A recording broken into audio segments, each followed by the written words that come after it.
Olunaku lwajjo Sheikh Ramadhan Mwanje yakwatiddwa okuva ku muzikiti Nakasero era n'ateekebwa mu mmotoka n'ambuzibwawo nga kuno kwagattiddwako ne Joseph Kabuleta akulira ekibiina ky'ebyobufuzi ekya NID eyaggiddwa mu yafeesi ye mu kiseera nga yakamala okwogera n'abamawulire bw'atyo n'ateekebwa mu mmotoka eyakazibwako erya drone n'atwalibwa.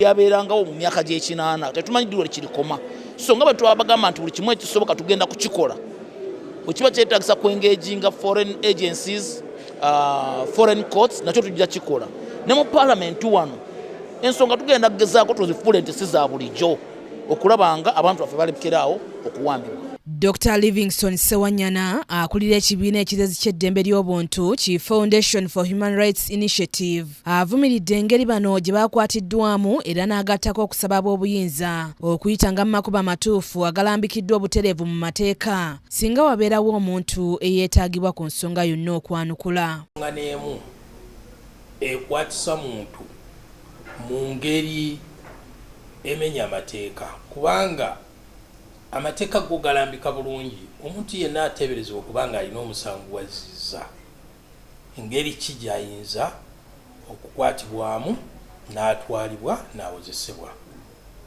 naye okukwata abantu ne bateekebwa mu drone ne batwalibwa mu bifo ebitamanyiddwa ne bataleetebwa mu mbuga z'amateeka nga bwe kirambikiddwa mu ssemateeka ekyo kikyamu. Ssentebe w'akakiiko ak'eddembe ly'obuntu aka Human Rights Commission Mariam Wangadya ku nsonga eno naye ayogedde bw'ati.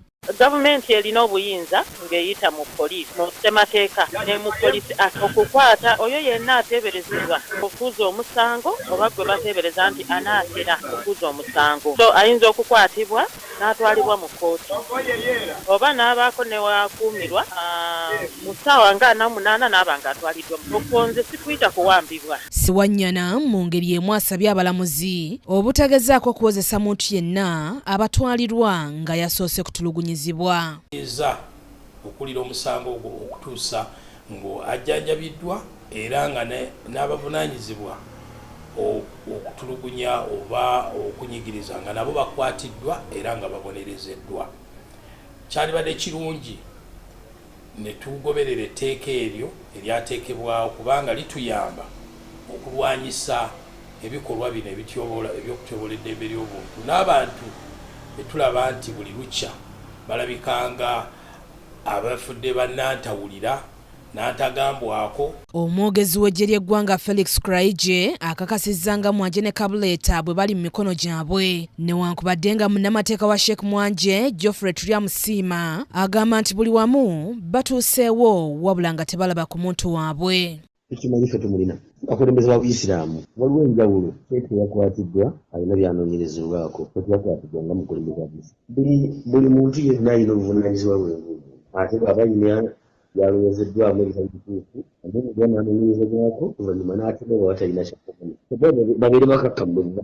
Wakula ensonga tetunnamulaba. We have tried to go to headquarters, police headquarters, CPS Talio Jinja Road to further the information we have. Mariam Wangadya asinzidde wano n'asaba abantu bonna abalina engeri gye batulugunyiziddwamu okugenda eri akakiiko ke beekubira enduulu kyokka nga Dr. Ssewanyana ye ategeezezza nti embeera weetuuse abantu batandise n'okutya obukiiko nga buno. Naye nkubiriza abo famire z'abo b'ogamba nti bawambiddwa batutuukirire baleete okwemulugunya kwabwe mu butongole tutandike okubuuliriza. Naye kasita wabeerawo okutya ne wabeerawo embeera eyo ereetera abantu okulowooza nti essaawa yonna bantwala banjoola kyannaku tuba tetuzeeyo mu bikolwa bye twavaamu edda.